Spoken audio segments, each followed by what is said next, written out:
What he had done was worse than any abuse. That's how big of a deal my husband, John, has caused. I've been taking care of your bedridden father, Robert, who's got dementia, while also doing all the housework by myself. And you didn't even help with the trash. You won't even have a decent conversation with me.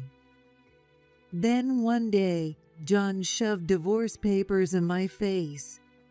Why? I don't get it. I yelled out my raw, honest feelings, and John sneered. I'd rather be with someone like Catherine who is classy, sexy, and has everything you don't. I'm cutting ties with this broken family. I'm a rich man now.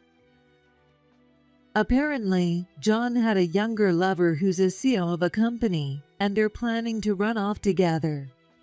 How could he betray me like this?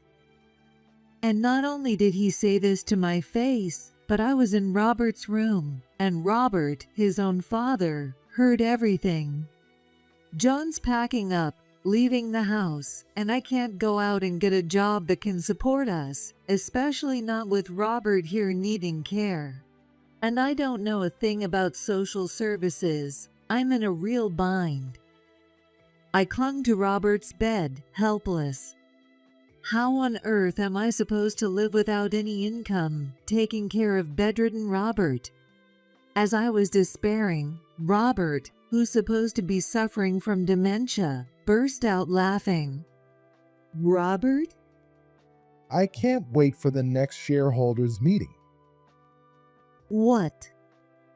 My name is Linda. I'm a 42-year-old housewife. I used to be a go-getter career woman, but when I married John, also 42, I decided to stay home. From the start, his parents liked me, and we all got along well. But despite John proposing that I stay home, we started to drift apart. He didn't understand my hobbies, and our personalities were complete opposites. I couldn't figure out why, but naturally, John and I grew distant. I had known John was having an affair even when his parents were still alive. What is this? John's phone is filled with women's names. If his parents found out about this. I kept it from his parents, but after his mother passed away. Robert was already bedridden with dementia, and the house was filled with caregiving supplies. Within a few days of the death of my mother-in-law, who loved me so much, John spoke up. At the time, I was by Robert's side. I'm going to live with my lover, so let's get divorced. I'm cutting ties with this broken family. I'm rich now. What about Robert? Are you just going to leave him like this? Do you really want to be with your lover that badly? He is your own father. Shut up. Catherine's got way more classy and sexy than you. You're nothing but a poor, tacky woman with a sharp tongue and no real skills. I should have never married you. You tricked me into this. And now look, what a disappointment. You're just an old hag now. I should have married Catherine from the start. I just got the order wrong. Besides, caregiving is women's work, right? Why don't you just stay here and look after Dad since you don't have a home to go back to anymore? Well, go on. Have a little bonding time with Dad while I'm off living my best life. I chased after John as he packed his things. He was stuffing clothes and work tools into his suitcase. He was completely set on leaving. That's when I lost it. Are you out of your mind, saying all that where Robert can hear you? He's the one who raised you. How can you toss him aside so easily, like an old candy wrapper? Don't you have any shame? You're worse than a dog. What do you care? You're boring and we never agree on anything. And your gardening hobby? Total waste of money? I wanted to travel, but you said no because Mom was sick? You ganged up on me with Dad back then. The whole thing's just been a mistake from the start. I'm marrying Catherine. Gotta go meet her parents too. So yeah, I'm leaving and I'm not coming back. Here's the divorce papers. I've already got my part filled out. Not like Dad's got any inheritance anyway. So good luck with him. And with that, John walked out. I was in shock, frozen by how cruel his words were. I went back to Robert's room. Tears I couldn't hold back poured out, and I collapsed, clinging to Robert's bed. My life was ruined by a man like that. He's the kind of guy who doesn't feed the fish once he's caught them. He said all the right things when he proposed, but once we were living together, I became nothing but a nuisance. What has my life even been? It's unbearable. Robert was silent. He's got dementia now. I don't know what to do from here. Then suddenly, Robert started laughing again, louder this time. His laughter was so out of place, I jumped away from his bed. Robert? I can't wait for the next shareholders meeting. What do you mean? There shouldn't be a company anymore. Before Robert developed dementia, he used to run a small manufacturing business. But as far as I know, he's no longer the president. At first, I thought Robert was just rambling. But then, Robert gave me some instructions, and I peeked inside his dresser. Following his directions, I opened a drawer and moved some things aside. That's when I found a business card. Robert, there's a business card here. Who is this person? An old friend of yours? For anything regarding that idiot, you should consult with this man. I'm not totally senile yet. The name on the card read, George Murphy. I've never seen anyone by that name come to the house. I quickly reached out to this George fellow. As I clumsily explained the situation, George abruptly said and hung up. I'll be over to your house right away. While I waited, I kept busy with housework, and in less than an hour, a man who introduced himself as George arrived. He looked younger than Robert, but he still seemed to be in his 50s or 60s. Hello, nice to meet you. I'm George Murphy, and I used to be Robert's secretary. I'm Linda, his daughter-in-law. Would you like to see Robert? I showed George to Robert's room. I had already told George about John's behavior. Robert, what a horrible thing to go through, and at the hands of your own son, no less. It's disgraceful. I left them alone for a bit. When George came back into the living room, he said, Excuse me, Linda. Yes, let me get you something to drink. I served him coffee and some pastries, and we started talking. I heard that Robert no longer owns the company.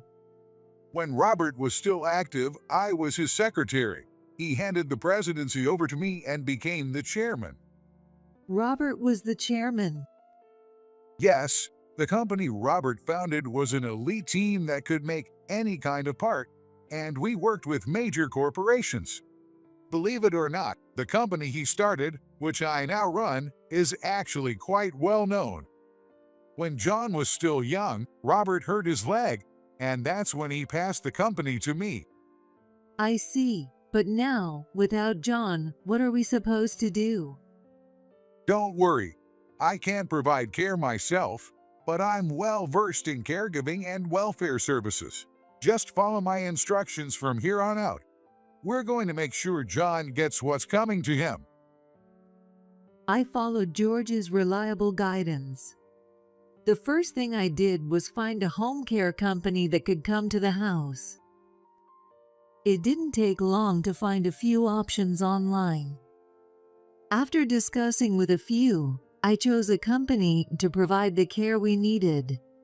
It turns out that neither John nor I knew this, but Robert's savings totaled several $1,000,000, and his account is still unfrozen. Once the care services were in place, I signed the contract, giving me more freedom to move around. Meanwhile, George held a shareholders meeting where he exposed both Robert's and John's actions to the investors. Rumors started spreading among the investors. Have you heard? That company run by Catherine Brown, the young CEO, is in big trouble. She ran off with Robert's son, didn't she? I don't want to invest in a company like that. I'm not interested in holding any of their stuff. Honestly, that company is done. I can't stand places like that. George explained that investors are very sensitive to gossip. Hearing the rumors, investors began selling off stock from Catherine's company. Her reputation as a young CEO took a massive hit. Just as George had planned, Catherine started running into financial trouble. On top of the affair, the company's reputation plummeted, and after a resolution to remove her as CEO, the board sued her for massive damages. Her company eventually went bankrupt, and she was forced to file for personal bankruptcy. One day, while the home care worker was here, John showed up at the house with a woman who seemed to be his mistress. Hey, you did something, didn't you? Catherine's company is gone, and she's in serious trouble because of you, you coward. John suddenly started shouting, but I didn't flinch. I replied calmly, giving him a cold stare. Yelling at the door, "Don't forget the neighbors can see you. Why don't you come inside if you want to talk, or do you want me to call the cops after you finish yelling?" I asked the home care worker to look after Robert and led John and the woman, who I assumed was Catherine, into the living room. I didn't offer them anything to drink, and the three of us sat at the table. So, you're just leaving Dad, huh? After everything you've said, you're just going to leave him like that? The home care worker is taking care of him. They're way better at it than I am, and more importantly, they understand people. So, what do you want? Didn't you say you were cutting all ties with us? You did something to Catherine's company, didn't you? Excuse me? What are you talking about? The young woman sitting next to John must be Catherine Brown. She glared at me, but I wasn't intimidated. Catherine is a brilliant businesswoman. She made 2 or even 3 times my salary, and everything was going great. Then her company got hit by bad rumors. The board filed for damages. Her employees bailed on her, and she ended up bankrupt. You had to have done something. You've always resented us because we were doing well, so you must have secretly worked to destroy her company. That's some imagination you've got there. I didn't do anything. What power does a stay-at-home wife like me have? You're just lashing out at me because you're upset. And by the way, I've already filed the divorce papers, so we're strangers now. Why don't you take your little girlfriend and leave, get any job, and pay off that debt you owe? If you can't, then I guess you'll just have to get used to being poor. What did you just say? Oh, John, now you're worried about your dad? You've got a wife but still managed to have a mistress, and I thought you might have turned a new leaf, but clearly the bad habits are still there. Just then, George came into the living room. I had given him a spare key for emergencies. Who the hell is this old man? John, I've heard all about your behavior, and you must be Catherine Brown. I've been waiting to meet you. I'm sure you haven't forgotten the name George Murphy. When George sat down next to me, Catherine started to look scared.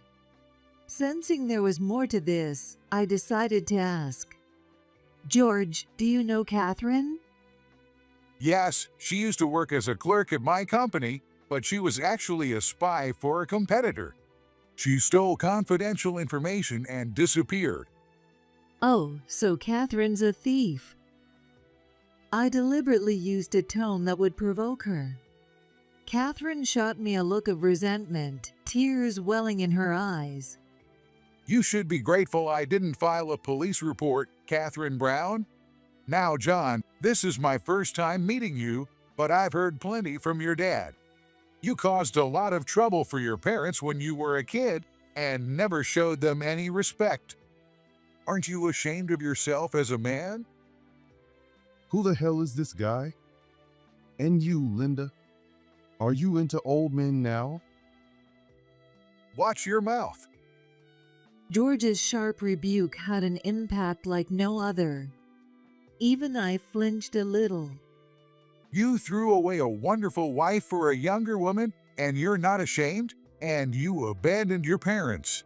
I heard you didn't even show up to your mom's funeral because you were at the casino. Oh, right.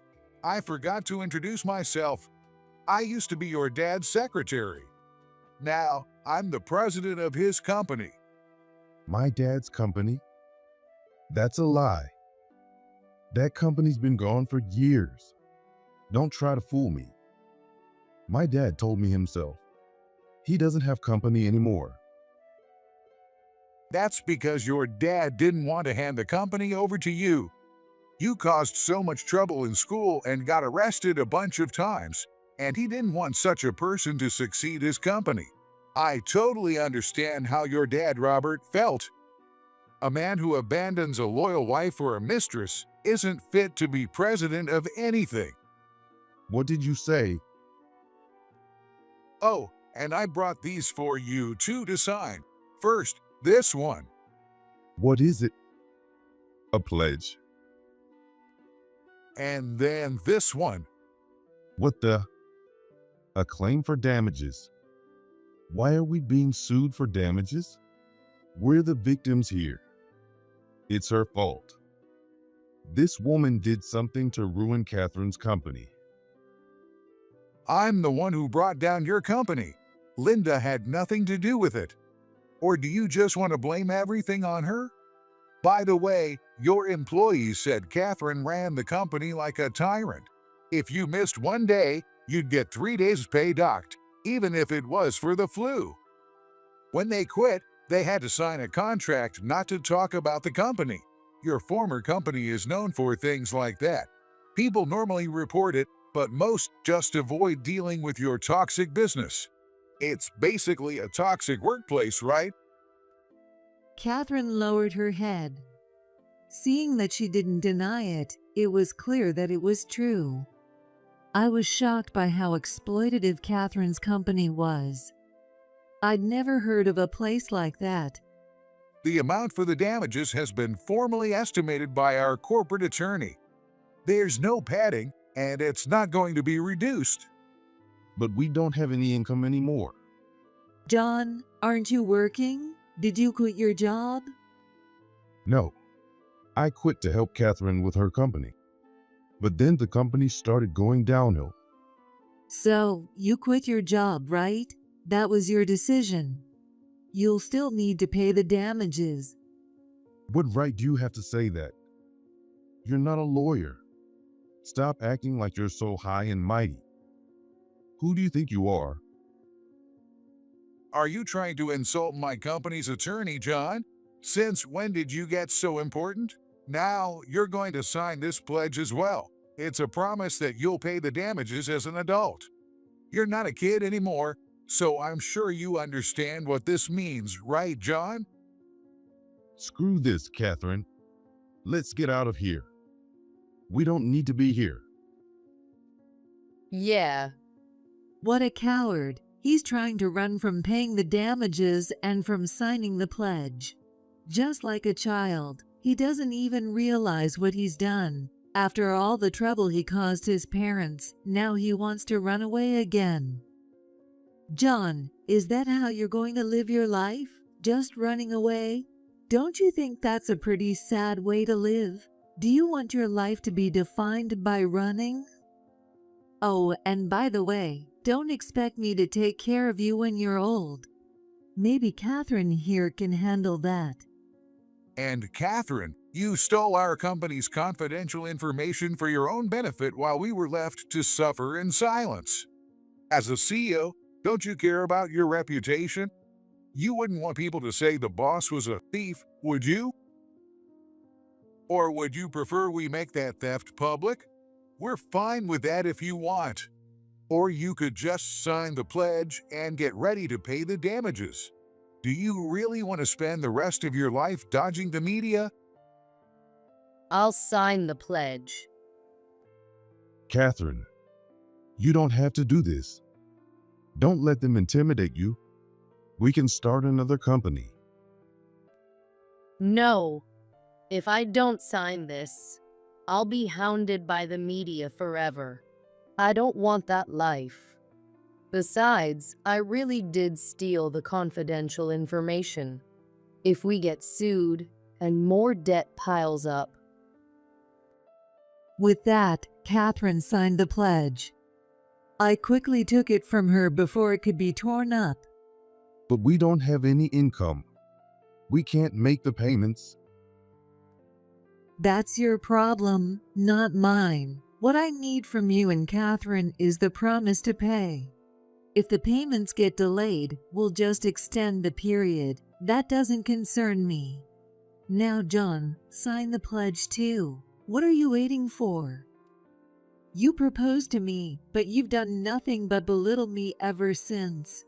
The food's bad, the ironing is sloppy, the cleaning and laundry are half done, and on top of that, I'm not thoughtful enough. I'm not your servant. Why should I listen to you like you're giving orders?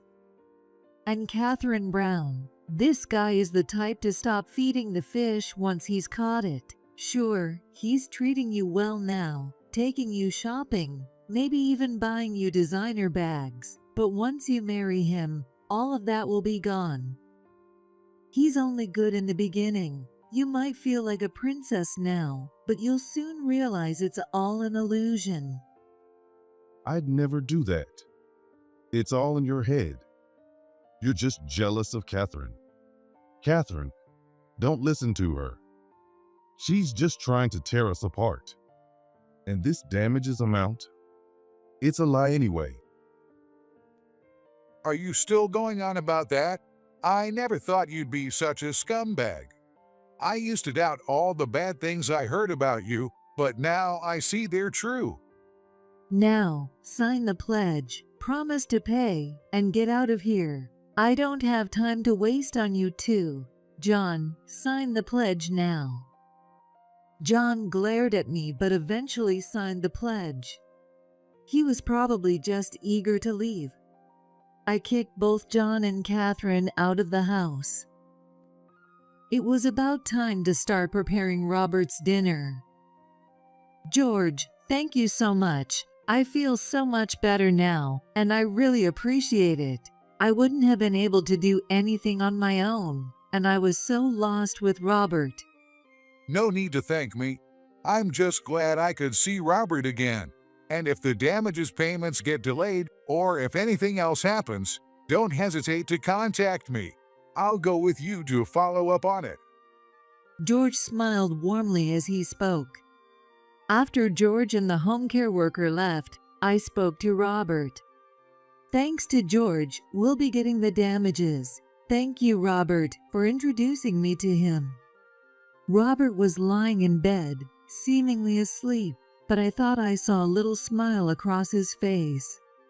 2 months later, the damages payments started coming in, likely from some job John had found.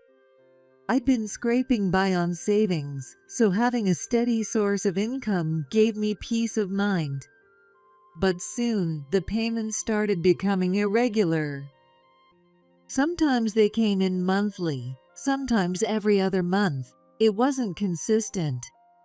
I worried that at this rate, my savings might run out. But the payments weren't so delayed that it seemed suspicious, and I had no idea where John and Catherine were living now. I didn't know what to do, so I called George. Is that so? Are the payments unstable? Yes, but it's not like they've stopped entirely, so I'm unsure of how to proceed. Let's go to see John once. I know where he's staying. Let me help you as a way of repaying Robert. Thank you so much. A few days later, I arranged with a home care worker to be away from home for an extended time. I intended to collect the damages from John and Catherine, but I also wanted to see how they were living. They were staying in a run-down apartment that looked like a disaster zone. After explaining the situation to the landlord and getting her permission to enter, we found no one home. However, the place was piled high with trash, like a complete hoarder's house. There was a terrible smell too. This place reeks. I never should have rented to them. The landlord looked completely disheartened. I couldn't blame her. If it were me, I'd have kicked them out for how filthy it was. Looks like they're not here. Maybe they're out working? They'll be back soon. Both George and I were taken aback by the landlord's confidence. How do you know that? Those two work during the day at the grocery store and at night at a nightclub. I've overheard things because they always fall behind on rent. George, what should we do? Ma'am, would you mind if we waited in the parking lot? We'll stay in the car. Sure, go ahead. I was thinking about collecting rent from them myself soon anyway. With the landlord's permission, George and I waited for John and Catherine.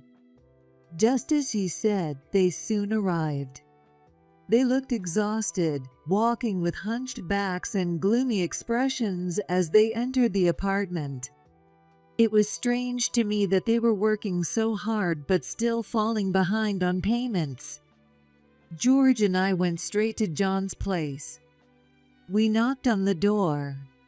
We stayed silent so they wouldn't recognize our voices. Who is it? It was Catherine who answered. Oh, Looks like you're behind on rent again. what do you want? We're working ourselves to the bone. We don't have any money for you. You're working 2 jobs, one at a supermarket and one at a nightclub, yet you still don't have money. What are you spending it on, living in a dump like this? Catherine pulled out her wallet and shoved $100 at me. This is all I've got. Now leave. She looked like someone on the edge, desperate. Let's go for now. This won't get us anywhere. I'll dig into this and get back to you. Go home and wait with Robert. George drove me home, and I thanked the home care worker before returning to Robert's care. Later, George discovered that John had been wasting money at casinos. Catherine was involved in something close to prostitution. Prostitution? John's making her do that? What kind of man is he, treating a woman like that? George and I decided to contact the police. It turned out Catherine was working at an illegal brothel, and John was growing marijuana in the apartment's bathroom. Naturally, they were both arrested, and their story even made the evening news. John and Catherine were charged. Their lawyer pleaded for a reduced sentence, but it wasn't granted. Catherine cried as she left the courtroom after the trial. What did I do wrong? I worked so hard to pay off the damages. What's so wrong with that?